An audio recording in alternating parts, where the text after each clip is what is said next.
Student, मैं हूं श्रवण गोस्वामी। आज की इस वीडियो में मैं आप लोगों को बताने वाला हूं कि क्लास 10 साइंस जो है आपका आल फार्मूला, यानी कि वीडियो का अर्थ है कि आप लोगों को आल फार्मूला सिर्फ एक ही वीडियो में मिलने वाला है। ठीक है, आपका जो क्लास 10 साइंस का है, ठीक है, आल फार्मूला मिलेगा आप लोगों का, चाहे जो लेसन हो उन सब का जो फार्मूलाज है उन्हें मैं आप लोगों को बताने वाला हूँ। तो इस वीडियो को शुरू से लेकर लास्ट तक देखते रहिए, बहुत ही महत्वपूर्ण वीडियो है। तो वीडियो को लाइक, शेयर एंड सब्सक्राइब जरूर करना।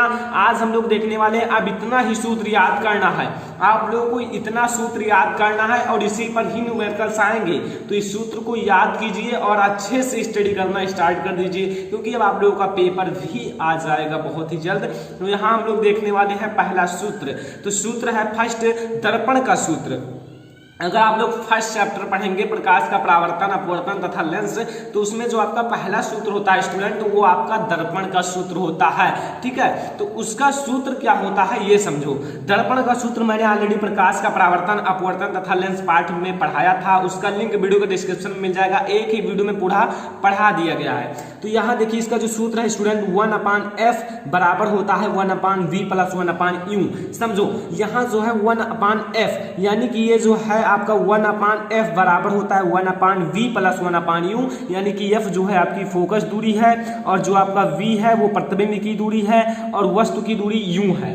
यहाँ बच्चे क्या कंफ्यूज हो जाते हैं कि v को वस्तु की दूरी कर देते हैं और u को प्रतिबिंब की दूरी कर देते हैं। तो थोड़ा सा भी कंफ्यूज नहीं होना है, v को आपको रखना है प्रतिबिंब की दूरी और u को रखना है वस्तु की दूरी। थोड़ा सा स्टूडेंट लर्न करना पड़ेगा, बस इसमें है आपका दर्पण का सूत्र, जिससे आपके न्यूमेरिकल्स बहुत ज्यादा आते हैं। 1/f equal to 1/v plus 1/u। पहले आपके इसको मतलब इस सूत्र को निगमन करना आता था, ठीक है, लेकिन अब बोर्ड डेरिवेशन नहीं आता है, वो आपके एनसीईआरटी से कट चुका है। सेकेंड है या बराबर f तथा r में संबंध, यानी कि f फोकस दूरी तथा वक्रता त्रिज्या r में संबंध। तो वक्रता त्रिज्या r तथा फोकस दूरी में संबंध क्या होता है, यह बराबर r/2। ठीक है, यह बराबर r/2 ये होता है इसका संबंध, यानी कि फोकस दूरी तथा वक्रता त्रिज्या में संबंध, जहां f जो है आपकी फोकस दूरी है, यहां मैंने लिखा है ना, तो f आपकी फोकस दूरी है और r आपका वक्रता त्रिज्या है। स्टूडेंट वीडियो को शेयर जरूर करना। तो यहां आपका हो गया सेकंड नंबर, f तथा r में संबंध, तो समझ में आया होगा। नंबर 3 है प्रतिबिंब का रेखीय आवर्धन। ठीक है, प्रतिबिंब का रेखीय आवर्धन, देखिए प्रतिबिंब का जो रेखीय आवर्धन, ये सब आपके फर्स्ट चैप्टर में है। कौन सा? प्रकाश का परावर्तन, अपवर्तन तथा लेंस, जिसे मैंने पढ़ा दिया है। लिंक इस वीडियो के डिस्क्रिप्शन में मिल जाएगा, सब देखना, सभी चैप्टर को देखना। 1 से 9 लेसन तक पढ़ाया गया है, सबका लिंक इस वीडियो के डिस्क्रिप्शन में मिल जाएगा। पहला रासायनिक अपक्रिया समीकरण, ऐसे लास्ट 9 लेसन तक पढ़ा दिया गया है, तो उसे आप लोग देखना, याद करना। तो प्रतिबिंब का रेखीय आवर्धन क्या होता है, यम जो आपका होता है बराबर होता है I/O बराबर -V/u। ठीक है, I/O बराबर है -V/u। तो यहां से आपको प्राप्त हुआ प्रतिबिंब का रेखीय आवर्धन। ठीक है, प्रतिबिंब का रेखीय आवर्धन यही होता है।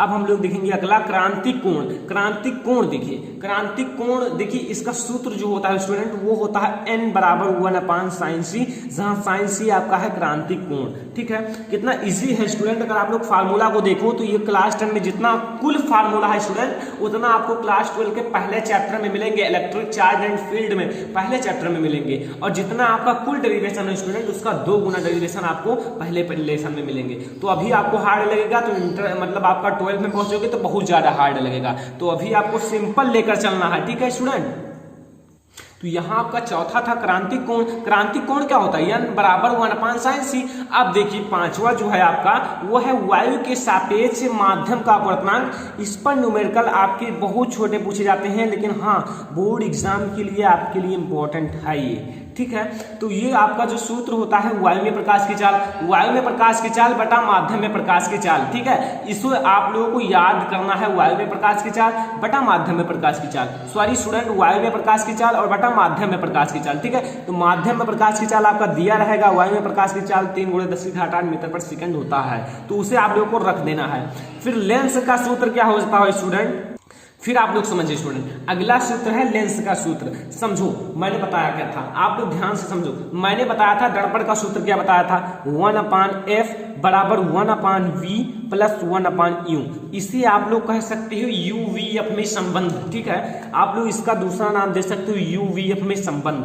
तो यहाँ से आप लोगों को एक और, लेकिन आप लोग जब आता है बोर्ड एग्जाम में, लेकिन आता नहीं, आपकी NCERT बुक से कट चुका है, UVF में संबंध स्थापित कीजिए, यानी कि 1/f बराबर 1/v प्लस 1/u को आप डेरिवेट कीजिए, यानी कि डेरिवेशन कीजिए। ठीक है, लेकिन अब नहीं आता, आप लोगों को थोड़ी सी भी चिंता नहीं करना। अगर आप लोगों को जानना चाहते हो तो आप लोगों को वीडियो मिल जाएगा, मैंने पढ़ा दिया, आप लोग सर्च कर सकते हो। ठीक है, UVF में संबंध बाय श्रावण लेक्चरर, तो वहां से आपको मिल जाएगा वीडियो। ठीक है, तो यहां से आप लोग लेंस का सूत्र में क्या है, यहां था प्लस, और लेंस के सूत्र में कर देना है 1/f बराबर 1/v माइनस 1/u कर देना है। यहां आपका क्या था, प्लस था, लेकिन यहां आप लोगों को लेंस का सूत्र में आपको इसे बिल्कुल माइनस कर देना है और इसे प्लस करना है। यानी कि दर्पण के सूत्र में अगर आपका अवतल दर्पण का हो या उत्तल दर्पण हो, आपको सूत्र लगाना है 1/f equal to 1/v plus 1/u। अगर लेंस का सूत्र मैंने कहा तो आपको चाहे जो लेंस हो, आपका उत्तल लेंस हो अवतल लेंस हो, चाहे जो लेंस हो, आपको सूत्र वही लगाना है 1/f बराबर 1/b minus 1/u। Minus plus का आप लोगों को ध्यान रखना पड़ेगा, आप लोगों को थोड़ा सा भी भटकना नहीं है कि मैं दर्पण में क्या था, प्लस था माइनस था, नहीं, वीडियो को 1 बार 2 बार 10 बार देखो, लेकिन हाँ बिल्कुल कॉन्सेप्ट को क्लियर रखो स्टूडेंट। ठीक है, मैंने कई सारे वीडियोस भी बना दिए हैं, 1 से 9 लेसन तक क्लियर करा दिया है। ठीक है, उसमें अगर आप लोगों को दिक्कत हो तो कमेंट बॉक्स है खाली, उसमें आप लोग कमेंट कीजिए, मैं आप लोगों के लिए वीडियोस बना दूंगा। ठीक है, लेकिन अब मैं 10th लेसन बहुत ही जल्द पढ़ा दूंगा, केवल 1 दिन का मौका है बस, आप लोगों को पढ़ा दूंगा 10 लेसन। ठीक है, प्रकाश का परावर्तन पढ़ा ही दिया, अब और आप लोगों को पढ़ा दूंगा। तो यहाँ लेंस का सूत्र समझ में आया। अब आता है लेंस की क्षमता। ठीक है, पावर ऑफ लेंस, ये क्या होता है, लेंस की क्षमता देखिए, ये होती है फोकस दूरी का व्युत्क्रम। लेंस की क्षमता जो होती है स्टूडेंट, वो फोकस दूरी का व्युत्क्रम होता है। मैंने कहा क्या, जो आपका लेंस की क्षमता होती है वो फोकस दूरी का व्युत्क्रम होता है, यानी कि लेंस की क्षमता को P से प्रदर्शित करते हैं, फोकस दूरी को से प्रदर्शित करते हैं, व्युत्क्रम का अर्थ होता है 1/, ठीक है, यानी कि P बराबर 1/f। ठीक है, तो यहाँ तक तो आप लोगों को कॉन्सेप्ट क्लियर हो गया होगा। समझो स्टूडेंट, केवल आपको सूत्र कहाँ मिलेंगे, किस लेसन में मिलेंगे, ये मैं आप लोगों को बता दूं। सूत्र आप लोगों को केवल मिलेंगे प्रकाश का जो लेसन है, प्रकाश का परावर्तन अपवर्तन तथा लेंस, और आपका जो विद्युत का है, विद्युत भी चालू करने वाला हूं, बस कुछ ही समय रुकिए, बस विद्युत भी पूरा पढ़ा दूंगा। ठीक है, विद्युत में कुछ नहीं है, मैं आप लोगों को पूरा कॉन्सेप्ट क्लियर करा दूंगा, आप लोगों का एक भी नंबर छूटेगा नहीं, तो विद्युत भी आप लोगों के लिए आसान हो जाएगा। और इसके इधर तो मैंने 9 लेसन पढ़ा ही दिया है, लिंक वीडियो के डिस्क्रिप्शन में मिल जाएगा।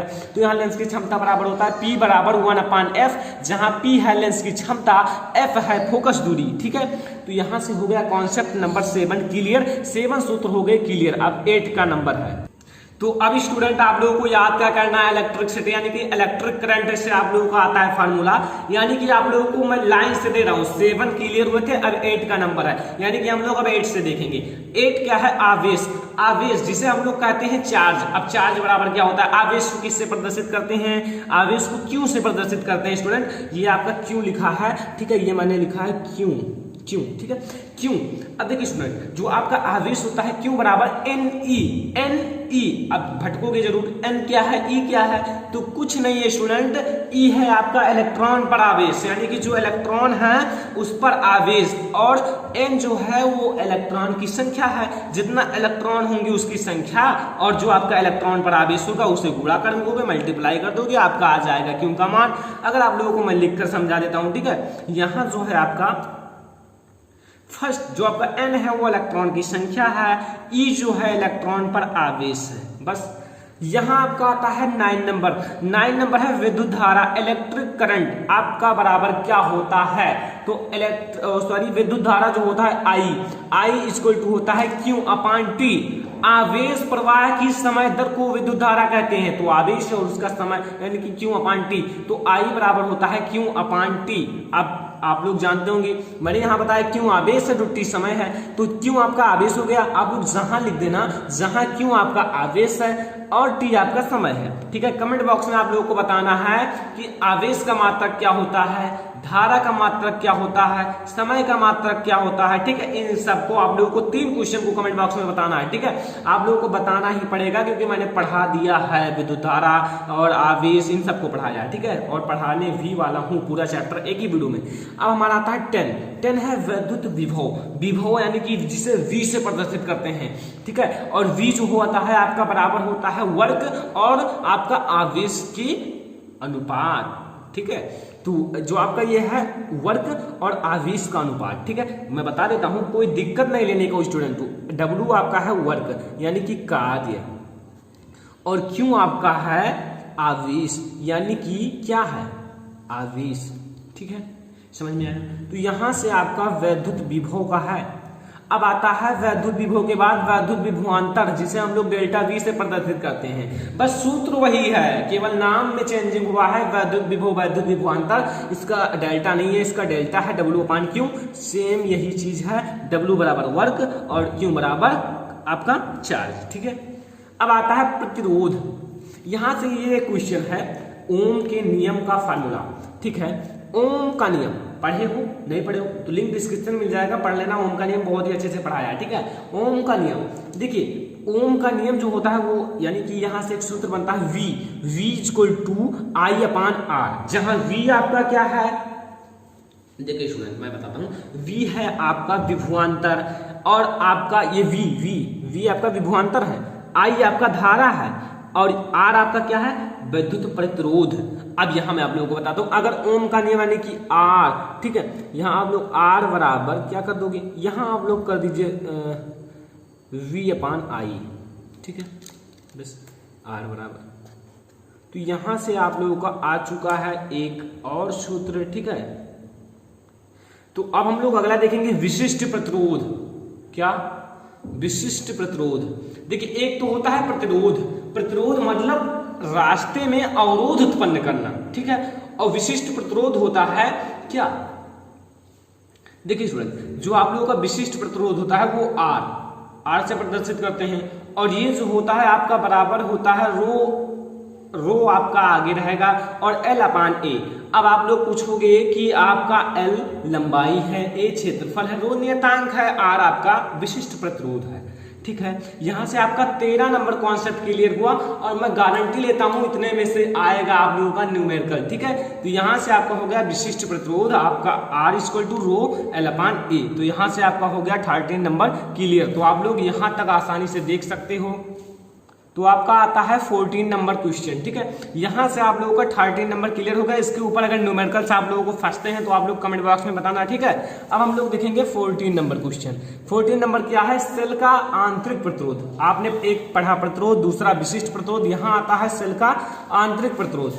अब आंतरिक प्रतिरोध जो होता है वो आपका बराबर किससे होता है, I बराबर E/R प्लस R। यहां पूछोगे R क्या है, 2R है, क्या है, 2R है। तो 2R कौन से हैं, बस कुछ नहीं है। अगर हम R जो आपका कैपिटल R है उसे हम लोग जब प्रदर्शित करते हैं प्रतिरोध को, कैपिटल R को प्रतिरोध, लेकिन अब हम कैसे फिर कैपिटल R से प्रदर्शित करते हैं, तो इसीलिए इसे हम लोग लिख दिए स्मॉल r। और स्मॉल r क्या है, सेल का आंतरिक प्रतिरोध, ठीक है। यहां से जो आपका स्मॉल r है वो सेल का आंतरिक प्रतिरोध है, और R जो है ये आपका वैद्युत प्रतिरोध है, ठीक है। और E जो है आपका, मैं लिख देता हूं, E आपका है E आपका है स्टूडेंट विद्युत वाहक बल।